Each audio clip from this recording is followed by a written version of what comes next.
Assalamualaikum warahmatullahi wabarakatuh. Semangat pagi, salam tandan berduri. Kelapa sawit unggul rata-rata memiliki produksi 2 ton per hektar per bulannya. Untuk kelapa sawit yang kita amatin hari ini adalah kelapa sawit jenis Sokvindo Lami. Sokvindo Lami sesuai profil tanaman yang saya baca di brosurnya, memiliki potensi produksi 38 ton per hektar per tahunnya. Jadi kali ini kita masih bisa mendapatkan tumpukan buahnya ya. Ini sudah diangkut sekitar 3 mobil informasinya. Nanti coba kita lihat sudah berapa ton buah yang diangkut dari hasil panen di kebun ini. Dan belum selesai ya panennya. Ini motor pengangkut TBS-nya masih ditinggal di sini, dan ini pipa pelepahnya masih juga ditinggal, yang mana untuk pohonnya seperti ini tingginya, dan buahnya masih banyak ya. Ini bisa kita lihat. Nah, ini adalah buah dari kelapa sawit jenis Sokvindo Lami yang umurnya ini saya perkirakan sudah sekitar 12 hingga 14 tahun. Kalau tidak salah penanamannya di lahan ini di tahun 2008 atau 2010 ya. Nanti bisa dilihat sendiri. Seperti ini kondisi pohonnya. Kalau mau dihitung sebenarnya kita bisa menghitung jumlah ini ya, jumlah pelepah yang ada di pohon. Itu bisa kita hitung umur tanamannya. Jadi untuk kelapa sawit di sebelah sini, ini seperti ini kondisinya. Ini tanahnya sebagian besar lihat berpasir ya.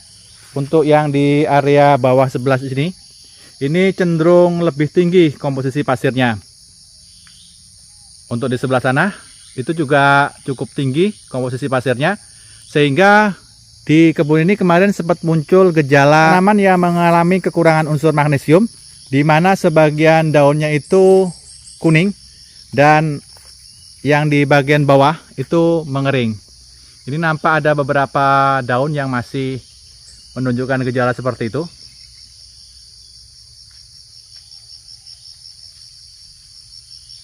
Seperti ini ya.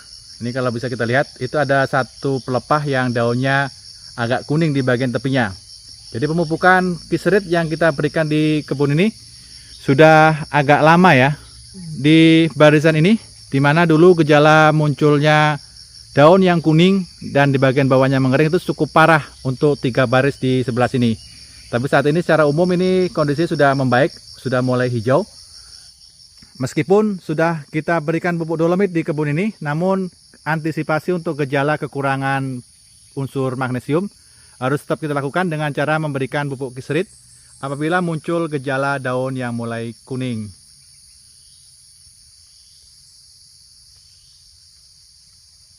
Kelapa sawit jenis Sokvindo Lami memiliki karakter buah yang banyak.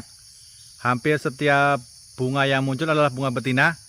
Jadi disarankan dari pemilik bibit ini atau produsen dari bibit ini, untuk penanaman Sokvindo Lami harus diselingi dengan Sokvindo jenis Yangambi. Yang mana jenis Sokvindo Yangambi memiliki ukuran tandan yang besar, tetapi agak jarang ya buahnya, sehingga dimungkinkan akan muncul lebih banyak bunga jantan, sehingga untuk penanaman Sokvindo Lami yang dominan seperti ini bisa mendapatkan serbuk sari yang diperlukan untuk menghasilkan buah yang penuh. Untuk pemupukan di kebun ini menggunakan pupuk NPK Ponska ya, karena ini adalah kebun petani, luasnya sekitar 3 hektar lebih, mungkin hampir 4 hektar. Yang ini bagian pertama masih jauh di sebelah sana, di bawah gunung sana. Itu pupuknya kemarin menggunakan pupuk Ponska, yang mana pemupukan rutin dilakukan setiap 4 bulan sekali dengan dosis 2 kg. Ini sisa pupuk atau pupuk yang masih tersedia di pondok petani, yang mana kemarin juga sudah mulai digunakan pupuk non subsidi. Ini pupuk non subsidinya. Sudah mengeras ya pupuknya. Jadi inilah pupuk non subsidi ya. Ini pupuk urea yang sudah mengeras, yang tidak habis dipupukkan pada pemupukan yang lalu.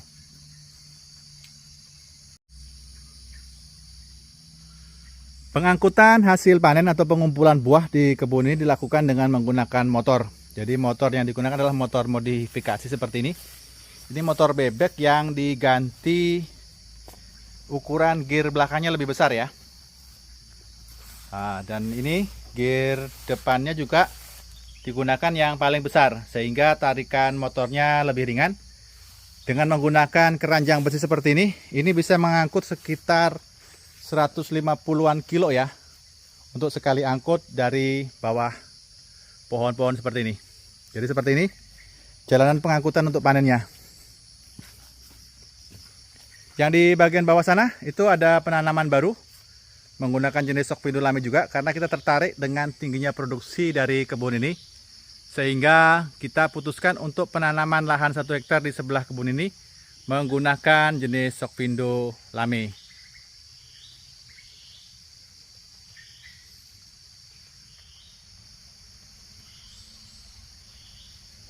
Kelapa sawit jenis Sokvindo Lame memiliki bentuk batang yang tidak besar. Jadi batangnya itu ramping rata seperti ini ya. Dari bawah ke atas ini ukurannya sama besar ya. Terlihat seperti ini. Dan yang membuat kami tertarik adalah jumlah buah yang ada di pohon. Bisa kita coba zoom dulu. Ya. Jadi seperti ini kondisi buah yang ada di pohon yang sudah berumur 14 tahun ya. Seperti ini. Ini adalah pohon kelapa sawit yang kita miliki pertama kali, yang ditanam sekitar tahun 2008 kali ya, atau 2010. Yang mana ini produksinya cukup tinggi. Untuk lahan seluas 4 hektar mungkin di sini ya. Ini total panen bisa mencapai 8 ton. Untuk panen kali ini nih baru diangkat sekitar 3 mobil dengan berat rata-rata sekitar 1,5 ton. Yang mana untuk panen kali ini sudah memasuki masa trek ya di bulan Oktober tahun 2022. Untuk yang di bagian bawah yang bersebelahan dengan kelapa sawit yang masih kecil, ini jenisnya sama ya. Yang di sebelah sini nih sudah mulai nampak kekurangan unsur magnesium. Jadi kebunnya yang di sebelah sini nih tidak dipupuk menggunakan dolomit, belum pernah dipupuk dengan menggunakan dolomit tepatnya. Yang mana sebenarnya dengan pemberian dolomit secara teratur mulai dari awal tanam hingga pada jadwal-jadwal pemupukan selanjutannya, maka gejala kekurangan magnesium ini bisa dikurangin. Apabila sudah muncul seperti ini, maka langkah yang harus kita lakukan adalah memberikan pupuk jenis keserit. Sebagaimana kebun yang besar ini kemarin sudah dilakukan pemupukan kiserit pada saat tanaman berumur sekitar 9 tahun hingga 10 tahun. Pada saat beberapa pohonnya yang di sebelah sana itu ada yang mengalami kekurangan unsur magnesium, di mana daunnya juga menunjukkan gejala seperti ini ya.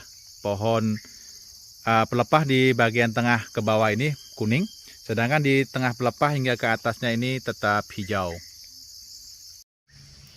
Masih banyak ya ini buahnya ya di sebelah sini. Dan kita coba lihat untuk bagian bawah sebelah sana. Ini kondisi daunnya hijau subur di sebelah sini dengan tanah seperti ini ya.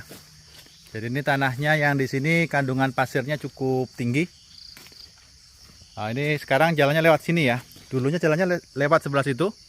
Itu kita buatkan jalan menggunakan alat berat. Namun nampaknya karena tingginya kandungan pasir, sehingga saat ini permukaan jalannya itu rusak karena tererosi oleh air, sehingga kondisinya seperti ini. Ini banyak lubang-lubang sini. Nah ini lubang ya, situ ambrol seperti itu, sehingga tidak bisa dilewatin lagi. Itu tanahnya larut sebelah sana ya. Jadi nanti rencananya akan dibuatkan jalan di sebelah sini, yang mana ini alternatif ya, agar pengangkutan buahnya lebih cepat. Karena kalau tidak kita buatkan jalan lagi, mobil tidak bisa turun ke sebelah sana, sehingga terus-menerus kita tetap menggunakan motor mengangkut dari seluruh area kebun ini. Yang mana ini juga memakan waktu ya, karena sekarang dengan tinggi pohon seperti ini buahnya sudah berukuran besar. Dulu pernah kita coba hitung berat dan yang rata-ratanya adalah di sekitar 19 kilo untuk jenis Shockvindo ini. Yang mana ini umurnya sudah cukup tua ya, ini terlihat cukup tinggi dengan kondisi pohon seperti ini. Untuk yang di sebelah sana itu nampaknya terlalu rapat penanamannya. Yang di bagian itu nampak sekali pelepahnya cukup rapat.